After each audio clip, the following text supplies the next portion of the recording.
Bem-vindos ao Docs Episteme. No episódio de hoje faremos um resumo da obra Apologia de Sócrates, de Platão, e contaremos com a extraordinária participação do jornalista e youtuber Cris Grazina. Links na descrição.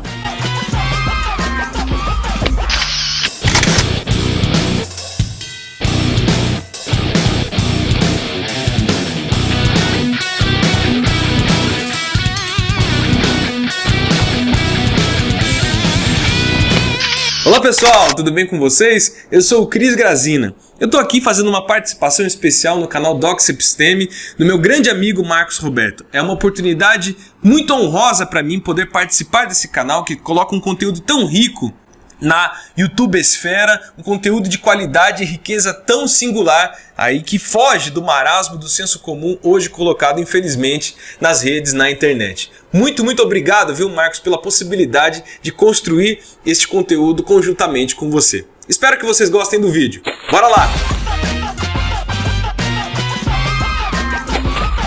Recentemente, o ministro Abraham Weintraub, ministro da Educação do governo Bolsonaro, disse que estuda descentralizar os investimentos em faculdades de Sociologia e Filosofia.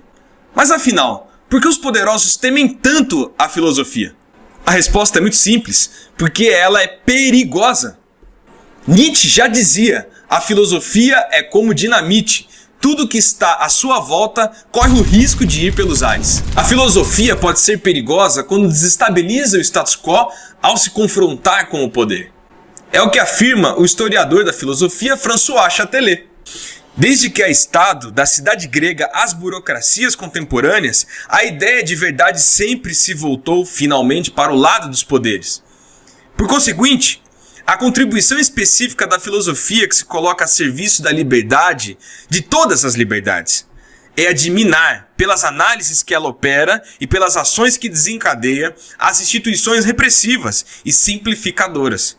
Quer se trate da ciência, da pesquisa, da medicina, da família, da polícia, do fato carcerário, dos sistemas burocráticos, o que importa é fazer aparecer a máscara, deslocá-la e arrancá-la. Sim, é isso que a filosofia faz. Ela arranca as máscaras. Sua luta em diferenciar aquilo que é verdade e o que é falso assusta quem está no poder.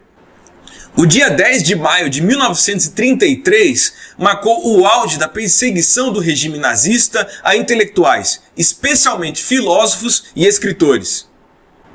Em toda a Alemanha, especialmente nas cidades universitárias, se amontoavam nas praças livros, na verdade, as cinzas deles, queimados então pelo regime.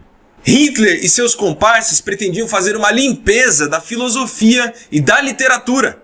Tudo que fosse crítico e contrário aos padrões impostos pelo regime foi destruído. Centenas de milhares de livros foram queimados pelos nazistas.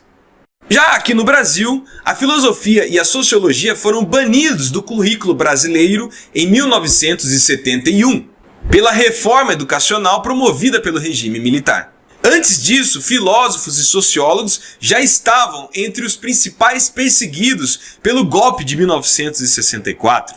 Aulas que ensinassem os alunos a fazer as suas próprias análises a partir de variadas vertentes do pensamento eram consideradas uma afronta e punidas. Como substituta, foi criada a Educação Moral e Cívica, a tal EMC, com conteúdos de doutrinação patriótica. Até aí, muitas outras áreas do conhecimento foram prejudicadas também pela ditadura militar. Só que a sociologia e a filosofia, após a queda do regime, permaneceram por mais 20 anos distantes das escolas. A redemocratização começou oficialmente em 1985. Em 1988 foi promulgada a Constituição Federal. Em 1993, finalmente, a educação moral e cívica foi retirada do currículo. Em 1996, a Lei de Diretrizes e Bases delineou novos direitos dos estudantes, mas mesmo assim a filosofia e a sociologia ainda não apareciam enquanto disciplinas. Só a partir dos anos 2000, escolas particulares e públicas passaram a inserir esses conteúdos em sua grade. E só em 2008 esses tornaram-se obrigatórios por lei. Ou seja, poucos anos depois, agora no momento em que estamos vivendo, ressurge a perseguição contra a filosofia e a sociologia novamente, com força total. Neste vídeo, nós faremos um resumo sobre a monumental obra de Platão, Apologia de Sócrates, que tem tudo a ver com este assunto. O livro apresenta uma defesa de Sócrates perante duas acusações. A primeira, a de corromper, ou seja, doutrinar a juventude à sua época, e de não acreditar nos deuses gregos. O acusador que interpõe a ação é chamado de Meleto, um poeta de quinta categoria desconhecido com aspirações políticas e que por isso tenta fazer um discurso de limpeza cultural naquela época. Outro participante da acusação é Lícon, de quem pouco se sabe, senão que era um orador, ainda que não dos mais conhecidos. Na tradução da Apologia de Sócrates, de Maria Lacerda de Souza, Sócrates chama Meleto, mas ele bem que poderia estar se referindo a todo um grupo mencionado, de homem de bem e amante da pátria, como dizem, mostrando em seguida que as expressões homem de bem e amante da pátria são usados ironicamente por Sócrates para dizer que, abre aspas, segundo o próprio Sócrates, este homem, os cidadãos atenienses, me parecem a própria ignorância e imprudência, fecha aspas, desses cidadãos que na verdade estão extremamente distantes do bem e do amor à cidade, mas que ao mesmo tempo se espalham por Atenas naquele período. Políticos, aspirantes à política, comerciantes, poetas que não se atreviam a pensar como poderiam, oradores que não conseguiam compreender o movimento do pensamento socrático, fazem parte daqueles que tiveram seus poderes e pensamentos caricaturados por Sócrates e os seus discípulos. Apologia de Sócrates, a defesa de Sócrates quando da sua acusação pública. Há mentiras que correm como fofocas, como fake news sobre ele. Inclusive a própria acusação a qual ele foi submetido. Entre essas mentiras diziam que Sócrates, por conta da sua habilidade ao falar, a sua oratória o levava a enganar as pessoas. A acusação não tinha provas, mas sim fortes convicções. E coisas muito mais graves eram ditas. Diziam que o Sócrates, educando seus alunos por conta da sua capacidade de oratória, conseguia tornar mais forte o discurso mais fraco, fazendo parecer melhor quem seria pior, um doutrinador. Sabe-se ainda que os acusadores afirmavam que Sócrates incutia na cabeça de seus alunos e discípulos que esses eram melhores e mais sábios que os seus pais, ou seja, destruía neles o respeito filial. Isto é, Sócrates foi apresentado naquela época como um doutrinador que não respeitava a família tradicional. Questionando os tipos de poder consolidados, Sócrates e os seus discípulos geravam enormes problemas e confusões por toda a cidade de Atenas. Isso contribuiu e muito com o clima de ódio que se acumulou contra Sócrates. Inclusive o que consta na própria ata de acusação é o seguinte, literalmente, Sócrates comete crime, corrompendo os jovens e não considerando os deuses gregos. E os amigos de Sócrates insistiam na ideia que ele deveria fugir, se mandar. Caso contrário, sua vida estaria ameaçada. Mas Sócrates se negava a fugir. Sócrates defendia que não se devia ser injusto e nem se fazer o mal, nem mesmo contra aqueles que cometiam uma injustiça. Sócrates era contra o desrespeito às leis da cidade, mesmo quando ela atua injustamente. Sócrates preferia morrer ou viver 100 anos preso do que trocar a sua liberdade pela sua dignidade. Ou seja, pessoal, desde o começo, a filosofia não corroborava com o senso comum, nem mesmo com o senso comum da política. Questionava políticos, comerciantes, autoridades, poetas, artesãos, oradores, educadores, que obviamente se empenhavam às avessas em afastar a filosofia da cidade ou da política, a um preço a ser pago pelos filósofos. Em seu livro Vidas e Doutrinas de Filósofos Ilustres, numa tradução de Mário Gama Cury, Diógenes Laércio conta que, com frequência, interlocutores de Sócrates, abre aspas, golpeavam-no com os punhos ou lhe arrancavam os cabelos. E na maior parte dos casos, Sócrates era desprezado e ridicularizado, mas tolerava todos esses absurdos pacientemente. Diógenes Laércio nos narra, inclusive, que durante o julgamento de Sócrates, Platão, ainda jovem, subiu à tribuna para defendê-lo. E tão logo deu suas primeiras palavras, foi surpreendido por gritos agressivos de inúmeros jurados que berravam, abre aspas, desce, desce, desce. E aí, pessoal, é o seguinte, a justiça tradicionalmente condena inocentes e condecora criminosos. E depois desse bate-papo, veja agora o resumo do livro Apologia de Sócrates.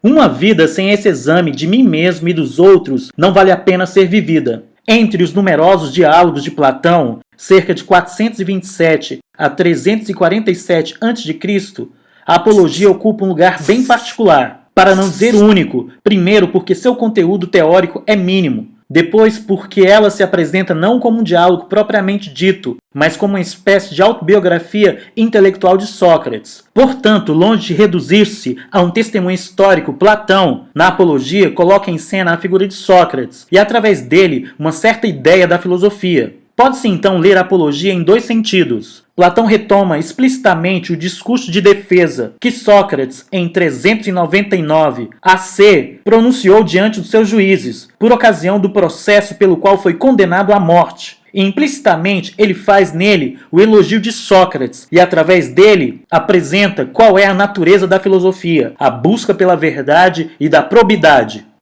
Problemática. De que a filosofia é culpada aos olhos dos atenienses? Acusa-se o ensinamento de Sócrates por dois motivos essenciais. O primeiro, de que ele não acreditava nos deuses gregos como acima de tudo. Sócrates dizia que eles não estavam acima nem da verdade e muito menos da lógica. A segunda acusação era de corromper os jovens, isto é, de doutrinação ideológica dos jovens atenienses. Em sentido mais amplo, o processo coloca em evidência um conflito entre o filósofo e a cidade ateniense. Se os atenienses queriam proibir o filósofo o direito à cidadania, não era por causa dos deuses ou dos riscos que a juventude corria com seus ensinamentos, mas sim porque ele representava um perigo ao sistema de valores estabelecidos. Sócrates vai defender a sua inocência explicando o que ele entende como filosofia e qual é a sua missão enquanto filósofo. Teses essenciais. Sócrates é o mais sábio dos homens. Acusado de ser um sofista, ímpio e corruptor, Sócrates explica que ele angariou muitos inimigos no dia em que o oráculo de Delfos declarou que ele era o mais sábio dos homens. Surpreendido com essa sentença, ele decidiu avaliar a sua pretensa sabedoria, junto àqueles que são considerados sábios, sofistas, homens políticos, poetas e artesãos. Interrogando-os em profundidade, ele percebeu que eram incapazes de explicar o seu saber e que, portanto, eles não eram verdadeiramente sábios, mas apenas acreditavam que eram. A sabedoria socrática se baseia na diferença essencial entre supor que se sabe e saber que não se sabe. Ao contrário daqueles que ele interrogava, Sócrates sabe que não sabe, portanto tem consciência da sua ignorância. Sócrates é o mais sábio, e isso explica a hostilidade de que é vítima e o processo que é adicionado contra ele.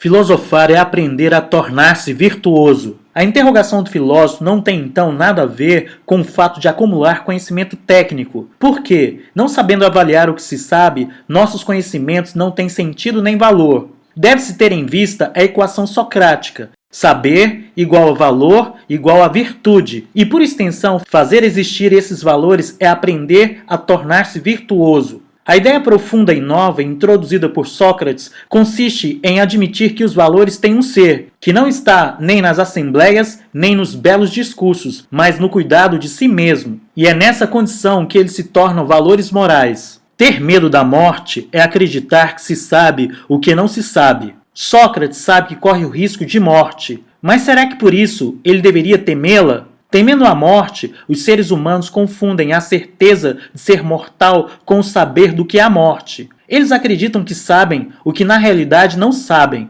Confusão prejudicial porque ela poderia ter levado Sócrates a rever o seu discurso e preferir a vida. Sua integridade vai considerar em agir em conformidade com o que ele sabe e não com o que ele não sabe. Presume-se, além da ignorância socrática, o verdadeiro saber de Sócrates: fazer o bem. Conceitos.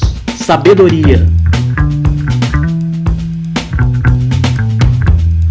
Sofia designa um saber como uma prática. Na época, os sofistas, provenientes de sopos, sábio ou sensato, pretendiam poder ensinar a virtude e, portanto, a sabedoria. Ora, filosofar para Sócrates não é, como para os sofistas, aprender uma simples técnica, mas colocar-se a si mesmo em questão. O objetivo de saber ou da sabedoria não é aquilo que se fala, mas aquele que fala. Nesse sentido, o sofista representa uma falsa sabedoria. A palavra sofia confirma o sentido da sabedoria socrática. Amar, filos, a sabedoria, sofia, sem acreditar possuí-la. Porque só o filósofo sabe que ele não sabe tudo, ao contrário do sofista, que acredita que sabe tudo, e assim prescinde de toda a verdadeira investigação. Virtude equivale ao grego ethos, que quer dizer maneira de ser habitual. Antes de qualificar uma disposição exclusivamente moral e humana, virtude designa a qualidade de um ser ou de uma coisa, a excelência, arete, na função. Por exemplo, a virtude de uma espada é cortar bem, a da terra é ser fértil, a de um corredor é ser rápido. Mas será que o ser humano tem uma função tão claramente definível? Aí está todo o problema da virtude moral, e Sócrates é o seu iniciador.